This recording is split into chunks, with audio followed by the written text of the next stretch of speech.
तरीही वीज टंचाईने पिके धोक्यात. 2 दिवसात वीज पुरवठा सुरळीत न झाल्यास सबस्टेशनला कुलूप ठोकण्याचा इशारा.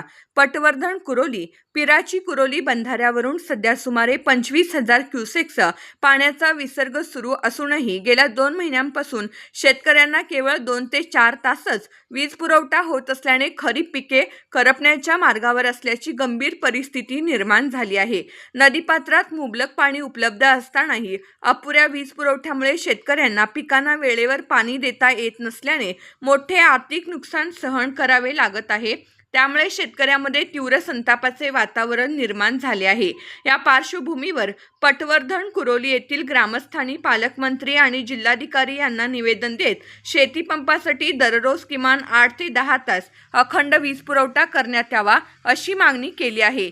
तसेच पुढील 2 दिवसात वीज पुरवठा सुरळीत करण्यात आला नाही तर संबंधित सबस्टेशनला कुलूप ठोकून तीव्र आंदोलन छेडण्यात येईल असा इशारा ग्रामस्थांनी दिला आहे. यावेळी बळीराजा शेतकरी संघटनेचे प्रदेश उपाध्यक्ष ज्ञानेश्वर माऊली जवळेकर, स्वाभिमानी शेतकरी संघटनेचे कांतीलाल नाईक-नवरे यांच्यासह परिसरातील अनेक शेतकरी उपस्थित होते.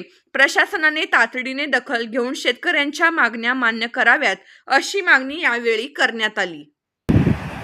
कांतीलाल नाईक-नवरे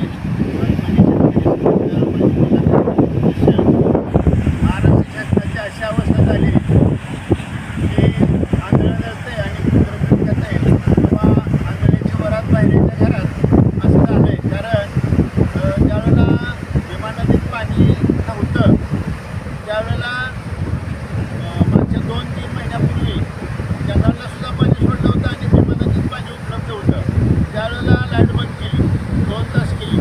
त्यानंतर इंद्रायणीला पूर आला त्यावेळेला मुख्यमंत्री साहेबांनी असं सांगितलं की लोकांनी आळंदीकडे येऊ नये. इतकी तत्परता दाखवली. ती तत्परता शेतकऱ्याच्या पिकासाठी दाखवली गेली नाही. गेल्या 2 महिन्यापासून 1.5 महिन्यापासून उलटी धरणामध्ये साधारण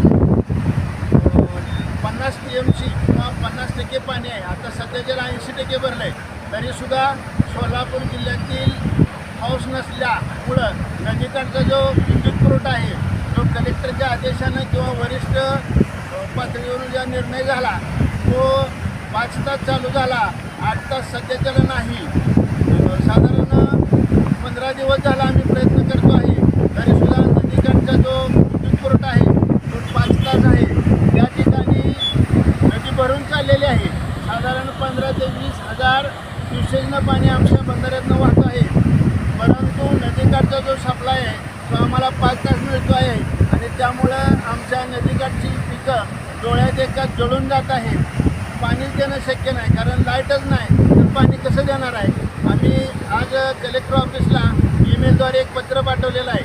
जर 2-3 दिवसात पुढच्या जर सप्लाय 8 तास नाही झाला तर आम्ही आमच्या गावचं सबस्टेशन असेल किंवा नदीकाठची ज्या गावाला विद्युत पुरवठा 8 तास नाही त्या गावचे शेतकरी सबस्टेशन स्वतः ताब्यात घेतील आणि कायदा हातात घेऊन 8 तास लाईट चालू करतील.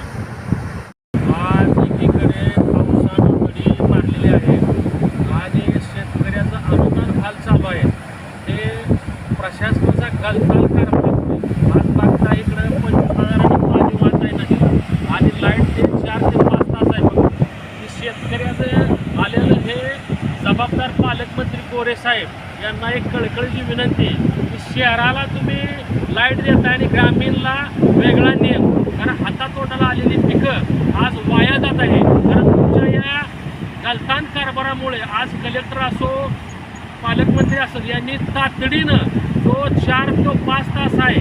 कारण का आज महाराष्ट्रात कुठंच असं नाही की 8 ते 10 तास लाईट मिळावं शेतकऱ्याला. इतकं पाणी बघून काय करणार. या जबाबदार पालकमंत्र्यांना आमचे शेतकरी संघटनेचा कार्यकर्ता म्हणून एक विनंती आहे की हातातोट्याला आलेली पिकं जर ह्या तुमच्या लाईटमुळं वाया गेली तर उद्या आम्हाला 8 ते 10 तास देऊन तुम्ही काय फायदा.